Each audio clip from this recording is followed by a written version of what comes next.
Good morning to all of you.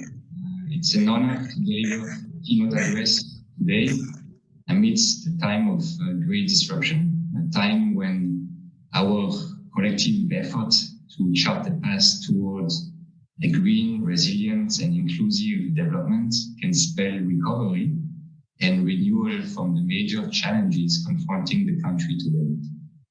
I speak not only of the ongoing global pandemic and public health crisis and the magnitude of the impact on the global economy and financial markets, but also of climate change and the cascade of environmental tipping points.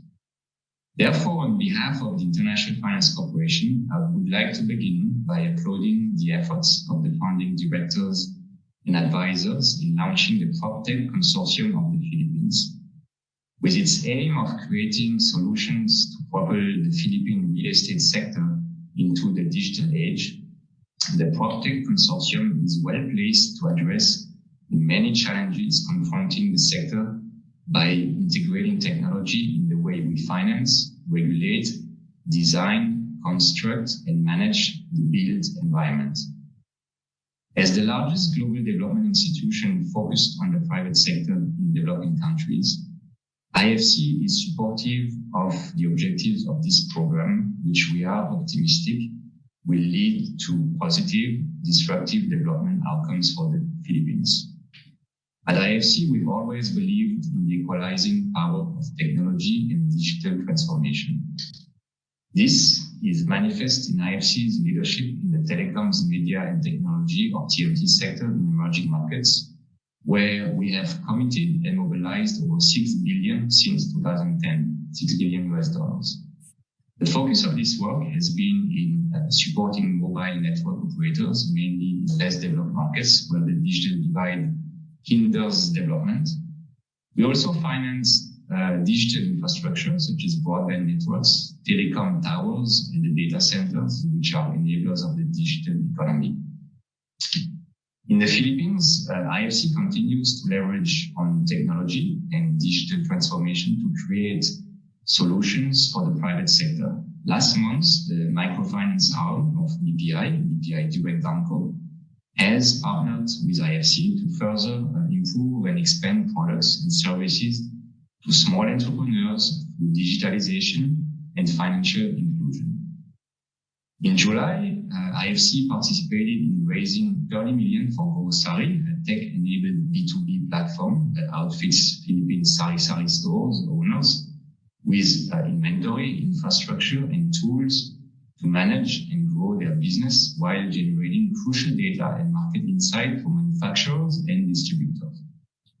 Also, in July, IFC's $150 million investment in Union Bank inaugural social bond with the objective of helping finance loans to over 2,000 micro, small, and medium-sized enterprises hit by the COVID-19 pandemic. That one will also help the bank strengthen its supply chain financing platform enabled using digital technologies. In April, Voyager Innovations, the Manila-based owner of PayMaya, one of the Philippines' most popular payment and financial services app, successfully raised $167 million through investments from IFC, among others. Most relevant to the topic of Proptech is how IFC is scaling up green and resilient building design and construction in the Philippines through our work in excellence in design for greater efficiencies, or EDGE, and the Building Resilient Index, BRI. Developing countries like the Philippines encounter quite a unique set of barriers toward a green and resilient transformation. And at IFC, we believe technology has the potential to unlock many core benefits. EDGE, an innovation of IFC, includes a free-to-use online platform that facilitates and simplifies how real estate developers identify the most cost-effective sustainability measures to implement on their projects. As developers select these sustainability measures, the EDGE app informs the developer in real time how much the measures will cost and how long the payback period will be, considering the utility cost reductions.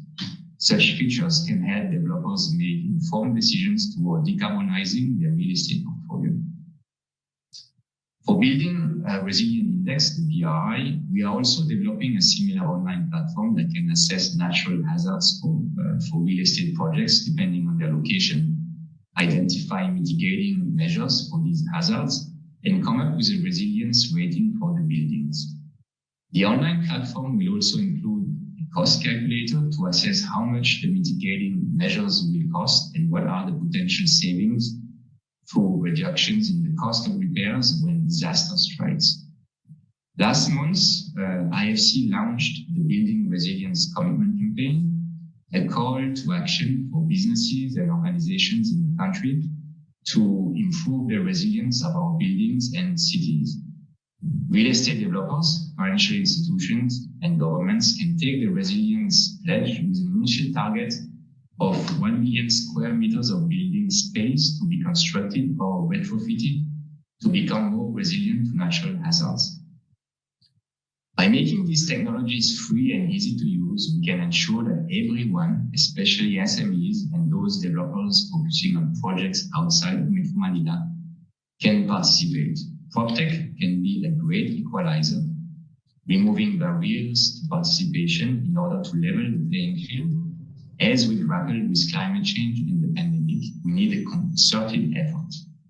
In the country's transition onto a low-carbon resilient path, IFC believes that no one should be left behind, and we can ensure this through the integration of Proptech in our private sector solutions. We will continue to innovate and demonstrate that technology can be used for something good, that Proptech can be a driver of economic growth, can have positive impacts on jobs and wages, and can facilitate a green, resilient, and inclusive recovery. At IFC, we're positive that Proptech can unlock more opportunities for climate-smart investments and strategies for economic growth in the private sector.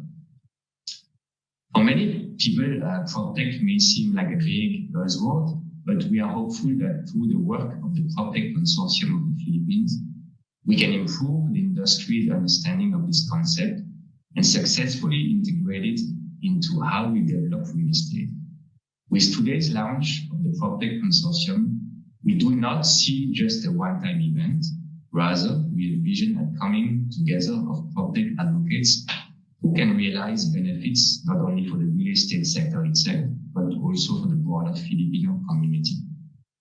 What's ahead of us is not straightforward path, and the adoption of Proptech in the country's real estate sector will be met with barriers, chief among which is the digital divide, which comes from a lack of access to information technology, knowledge, and expertise. As we forge ahead, we need to ask ourselves how we close the digital gap. What interventions should we implement to improve our digital infrastructure? How do we further enable SMEs to participate? How do we leverage on mobile and broadband to increase digital inclusion? These are all very important questions to ask, and we are confident that the consortium will play an important role in leveling the digital playing field in the property sector. I wish the collaborators the best of luck, and congratulations again on the launch of the Proptech Consortium of the Philippines.